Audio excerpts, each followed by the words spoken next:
झारखंड में एक तरफ सीएम हेमंत सोरेन पर संकट के बादल छाए हैं, दूसरी तरफ उनकी पत्नी कल्पना सोरेन को अगला सीएम बनाने की अटकलें लगाई जा रही हैं।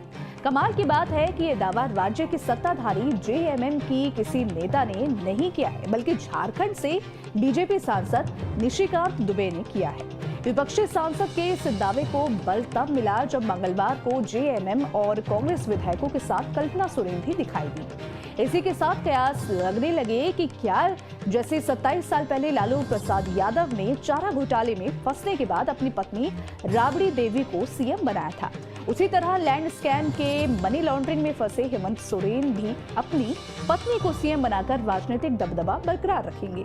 कल्पना सोरेन की बात करें तो वो ओडिशा की मयूरभंज के एक बिजनेसमैन फैमिली में आती है और उनकी मां एक गृहिणी है। कल्पना सोरेन का जन्म 1976 में रांची में हुआ था। उन्होंने एक प्राइवेट स्कूल में पढ़ाई की है और रांची के एक सरकारी कॉलेज से ग्रेजुएशन किया है। 7 फरवरी 2006 को हेमंत सोरेन से उनकी शादी हुई। कल्पना और हेमंत के 2 बच्चे हैं। वर्क प्रोफाइल की बात करें तो कल्पना एक प्राइवेट स्कूल चलाती है। इसके अलावा महिलाओं को सशक्त बनाने वाले कार्यक्रमों और बच्चों के लिए आयोजित कार्यक्रमों में उनकी गहरी दिलचस्पी दिखती रही है।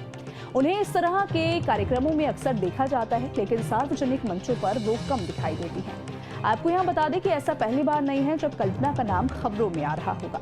इससे पहले कल्पना सोरेन का नाम उस वक्त चर्चा में आया था जब झारखंड के पूर्व सीएम और बीजेपी नेता रघुवर दास ने उन पर आरोप लगाया था कि हेमंत सोरेन ने अपनी पत्नी के बिजनेस के लिए एक प्लॉट आवंटित करने के लिए अपनी अधिकारों का दुरुपयोग किया है।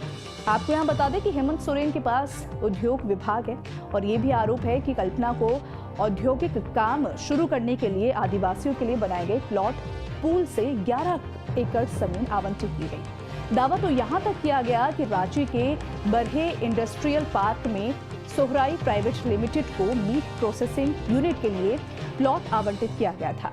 सोहराई प्राइवेट लिमिटेड के मालिक कल्पना सोरेन है। रघुवर दास ने आरोप लगाया था कि प्लॉट आवंटित भ्रष्टाचार निवारण अधिनियम की धारा 13(2) का उल्लंघन है।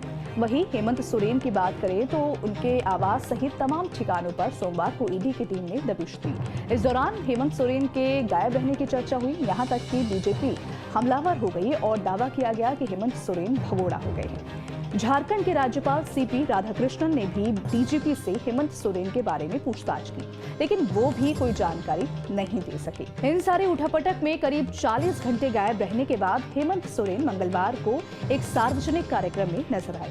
उन्होंने मीडिया के सवालों पर कहा कि मैं था, मैं हूं और मैं रहूंगा। वहीं 31 जनवरी को ईडी के अधिकारियों से मुलाकात करने की बात कही। हालांकि हेमंत सोरेन कुछ भी कहे, लेकिन जानकारों का दावा है कि उनके बचने की संभावना कम दिखाई दे रही है। ऐसे में कल्पना सोरेन ही उनका महत्वपूर्ण विकल्प हो सकती हैं और कुर्सी संभाल सकती हैं। फिलहाल झारखंड के हालातों पर पूरे देश की नजर बनी हुई है।